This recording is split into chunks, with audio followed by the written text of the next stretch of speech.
Hi guys! I'm here again. I will get ready.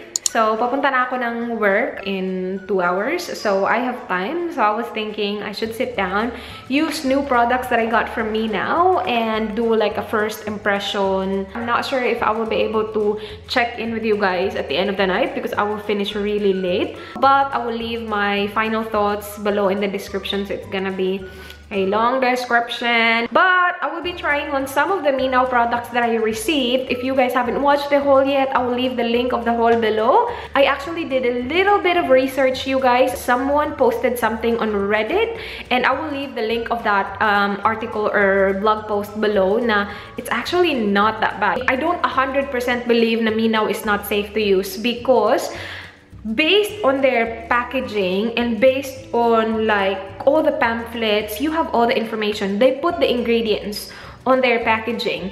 Fake makeups don't put the ingredients because who knows what the ingredients are. I do not use fake makeup, but I do use makeup that is like, you know, sold in the market, available. That means nakapasa sila. Now I know, and I've read that document from FDA PH na Me Now is not safe to use. I do not know what ingredient they saw na hindi safe because I looked up the ingredients of the lip gloss. Hindi siya hindi safe gamitin sa lip gloss ha. And then ito, I looked up the ingredients as well. I just basically googled the ingredients, guys.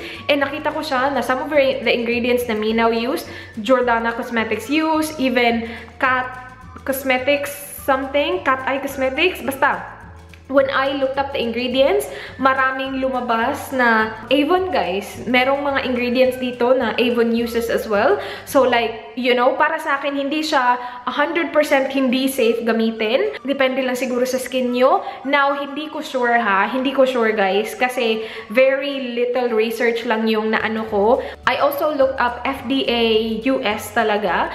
And they have list of ingredients na hindi safe gamitin. Sa lahat ng ingredients na nakita ko dun, wala ni isa doon na meron yung Me Now product. You know, I'm not sure. I'm not saying na, oh my gosh, gamitin nyo yung Me Now kasi safe siya. I'm not 100% sure kung it is like 100% safe. Of course, depende kung may allergies kayo sa specific ingredient. But based on what I've researched and what I saw online, wala sa kanila yung extremely damaging sa skin. Personally, I do not have extremely sensitive skin. Now, do I use e.l.f. products? Yes. Do I use cheap makeup? Yes. Jordana Cosmetics, Wet n Wild, I use those. And para sa akin, para lang siyang ganung version. Kaya lang, para sa akin lang to ha. Please don't quote me on this. Para sa akin, para lang siyang ganung version, but mas mura siya kasi it's manufactured in China. I totally understand kung bakit kapag na ano natin China, parang feeling natin hindi safe because I think all or maybe 99.9% of fake makeup dun manufacture. So I totally understand, but this one, it's not fake. It is whole brand and they actually have ingredients. So like, you know, you have all the freedom to do your own research. I'm not telling you na hala, sige, gawin yung paborito yung Me Now. Kasi I was thinking of doing this video. That's why I did the research just to make sure na okay ba siya gamitin. Like, ano, nakakamatay ba yung mga ingredients na yan. So far, wala naman ako nakita na super alarming na this ingredient is not, you know, not allowed to use on your face or whatever. Yeah, that's why I'm using it on my face. Pero again, depende na sa inyo yan. Oh my gosh, I need coffee. Okay, so magsisimula na ako sa makeup. I'm not gonna do a full face Me Now kasi I will go to work. Baka hindi ko magustuhan lahat. So I will be using my setting spray. I will be using my own blush. I will be using my own highlight. But the base, it's going to be all Me Now. So I will be using their CC cream. So if you guys saw the haul, you know na meron silang 4 na CC cream. They have the bright, the glow, the evenness, and the last one is anti-redness. I'm not quite sure what I will use. I'm thinking of using the glow because it looks yellow. So maybe siya yung like, you know, ano sa skin tone ko. I'll go ahead and use, whoa, that's yellow. I did 3 pumps there. That's yellow. I have my beauty blender in here, but I think I will just use my fingers. Hala guys, napaka-yellow niya naman talaga. Over. Hindi siya ganun kadali i-blend. Medyo may resistance ng konti. Hindi siya ganun ka-smooth. Medyo parang thick siya na parang siyang moisturizer na consistency. Wala siyang coverage at all, but it's not a foundation, it's a CC cream. So Ay nako, yung bangs. Okay, may glow ba? Meron ba tayong glow na nakikita? Hindi ko sure. Kung meron man siyang glow, like sobrang konti lang, para lang siyang, kasi meron kang product sa mukha mo, kaya medyo glowy tingnan, but not like, woo, glow, you know what I mean? Nothing crazy. I will use the anti-redness, kasi siguro pwede mo namang i-pile up yung ano, diba? Yung CC cream. Oh, hala. That's really interesting. Iba-iba yung kulay niya. Hala, ito hindi siya kasing thick ng yellow. Hindi siya kasing thick ng glow. Patong ko namin siya kay glow. Ay, kapag nasa mukha na siya, medyo thick siya. Hindi siya ganun kadali i-blend. Hindi siya ganun ka-soft. Pero, nawala ba yung redness? Nilagay ko siya dito, nilagay ko siya dyan.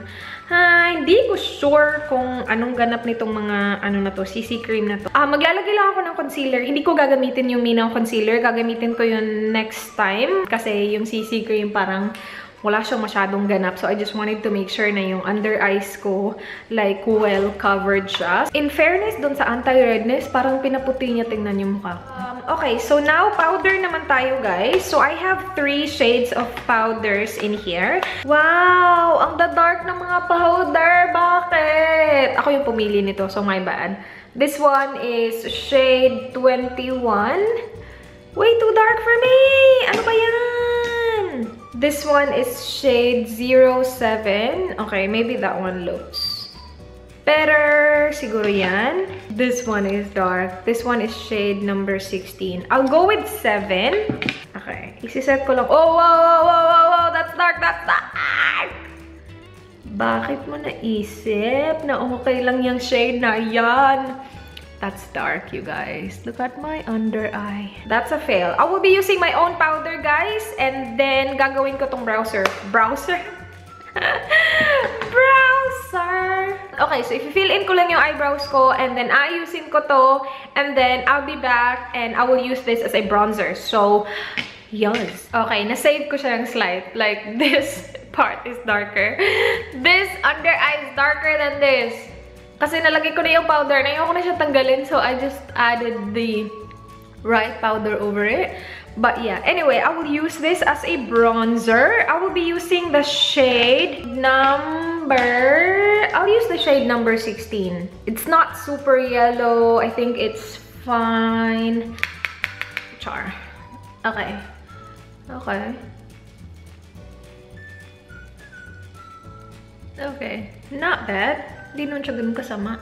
Hindi siya ganun ka-obvious, but that's what I like. Hindi ganun ka-obvious na nag-bronzer ko. So, yeah. Not bad. Okay, so now I will use their mascara. So, I have their volumizing mascara. Ito yung mascara na merong mga eyeliner, guys. Which, I think I'll use the eyeliner. Nung college pa ako, I used to put eyeliner over here. Should I do that now? I will use the brown. Okay, I'll do it. Naalala ko noon, brown yung ginagamit ko kasi ayoko yung black. Yung black kasi, parang obvious na obvious. So, yung brown, parang nagbibigay lang siya ng death char sa mata mo. Pero hindi like super over na, hala, mayroon kang eyeliner sa mata mo. You know? In fairness, sumusulat siya, guys. Pigmented siya. And di siya mahirap ilagay dyan. Okay, in fairness naman sa kanya, it's not bad at all. And ito yung malaki na mascara, guys. And it sounds really satisfying. See? So, yung ganap niya sa wand niya is meron siyang mga haba dyan. I think that's for your upper lashes. And then yung maiikli, you can use for your bottom lashes. Yung eyelashes ko, guys, bumabalik na talaga siya. I have been using the lash serum, yung Revitalash. Oh, I like the wand. Guys, nakaka-separate talaga siya ng lashes. Look at my lash. Ooh, I like that. And gusto ko na yung formula niya, hindi very watery. Kasi yung watery ng mga formula, like parang nagka-clump tuloy yung lashes mo. Oh, I like this. Nako-coat niya talaga lahat ng lashes ko. Well, you can't really see my bottom lashes. Hindi siya super black. Like, that distance, hindi nyo masyado makita yung bottom lashes ko. Hala, sana magstay siya na ganyan, no? Kasi, na-curl niya talaga yung lashes ko. Sana hindi siya mag-clump on second coat. Okay. That's 2 coats. Hala, tingnan nyo naman yung kaibahan, guys. Ito, wala, obviously. Ito, meron. Ang ganda. Para ako merong very natural looking na false eyelashes. Do you guys agree? Tingnan niyo yung isa. Parang wala lang. And yan. Yung bottom lash, hindi siya ganun kakita. Pero meron siya. Tududududun. Tanananang. Wala. Woo! I like it. I like it. Alright, alright, alright. Nakakaloka. Ang haba. Tingnan ang lashes ko. 2 coats yan, guys. Ang haba niya tingnan. Anyway, I will just go ahead and apply my blush. Yung bronzer ko nandun pa rin. Bronzer na powder pala. Yung blush na gagamitin ko is yung usual blush na yung usual blush lang na ginagamit ko. Tapos, sa susunod na video na yung blush na galing kay Minaw. And then, yung highlight na gagamitin ko is yung highlight din na lagi yung ginagamit, which is the Champagne Pop. Okay, excited na ako dito. Ano tayo, guys? Lip gloss! Sobrang dami nito. I have used the Chestnut. I think I used the Chestnut the other day, and then yesterday I used Teddy Bear. And I actually posted a picture on Instagram of the Teddy Bear kasi nung nilagay ko siya sa lips ko, I was like, wow, that looks so good. By the way, guys, yung black pala na lipstick, yung Black Velvet, you can actually use it to mix with other lip gloss. So we will try that. I will just do that on the back of my hand here. So I will just go ahead and apply the black on there. And then I will use the shade Fetish. And then just put it over that. Yeah, if you're into like vampy, whatever. So that's dark on dark. I will try a light colored lipstick. I will try Bloom. In fairness, guys, that's not a bad shade at all. Like vampy, that's really nice. Okay, now I will put the shade Bloom. This is like really bright. Look at that. Tingnan natin yan. Over the black one. I'm not quite sure how it will look like on the lips. Whoa, that's not bad at all. I like that. I'll try it on my lips. That actually looks really pretty. See? I'll try it on my lips. I will try that with an orangey shade lipstick. So wow, this is bright. So maybe I will get like a really deep, parang brownish orangey shade. If I like this combination, I will put it on my lips. Ay, dapat black pala una. Palpak again. Black una, and then we will put the Campsis shade on top. Ay, hindi pala siya ganun kaganda. Ito, maganda, guys! Ito yung maganda. Yan na lang yung itatry ko sa lips ko. Bloom at saka Black Velvet, I will try on my lips. So, I will put black first. I will just put it in the middle, guys.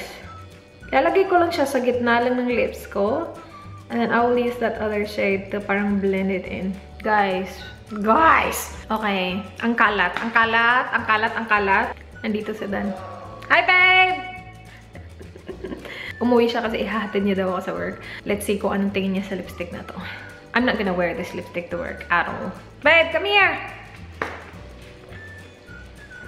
Look at my lips. Chaka. I'm not wearing this lipstick, but this is a combination of black and pink, babe. I use the black lipstick. Okay, maghanap ako ng shade na susutin ko talaga, guys, yung final na talaga. But I will remove this lipstick first. So I will be using, they have a lipstick remover. Where is it?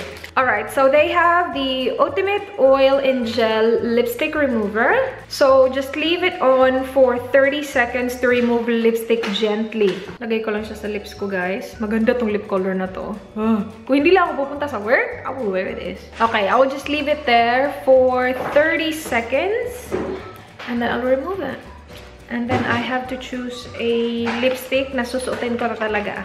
Okay, tatanggalin ko na siya, guys. Sana mag-work to. Siguro mga 30 seconds na yun. Tatanggalin ko na siya. Ooh.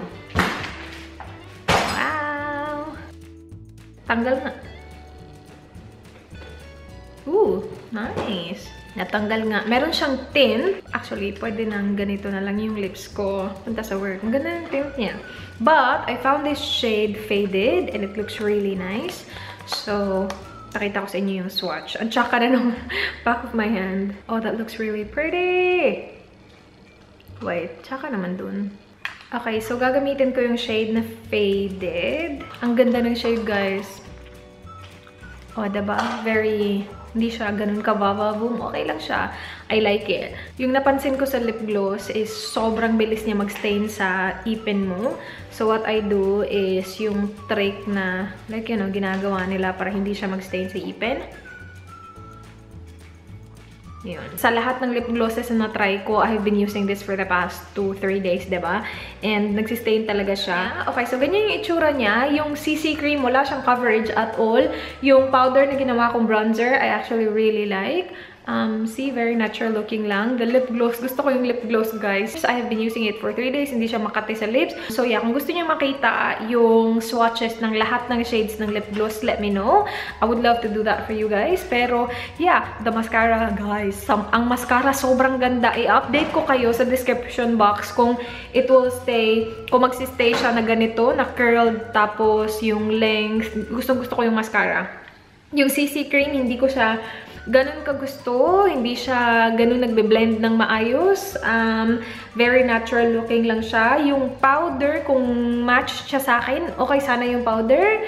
Kaya lang hindi siya match sa akin. Hindi ko alam kung bakit yan yung mga pinili kong shades. And then, yung eyeliner din na nandyan. I-update ko kayo mamaya kung like magsistay talaga siya na ganyan yung kulay niya or kung mawawala siya. Hindi to na-cover ng ano at all, ng CC cream. Pero okay lang yan. That is it for this video. I hope na-enjoy nyo, guys. Again, sa description box yung update. And I will continue na gawin yung mumunting research ko regarding dito sa brand na to. Pero so far ha, sa lahat nga nang nabasa ko, so far okay naman sila. So, we'll see. We'll see. I will keep updating you guys. Of course, kapag meron ako nakitang dodgy or kapag meron akong nabasa na ka-alert naman is I will definitely let you guys know. And yeah, I hope you guys enjoyed this video. Please do like the video if you did. Please subscribe if you haven't already. I hope to see you guys on my next one. Do not forget, be good. Bye!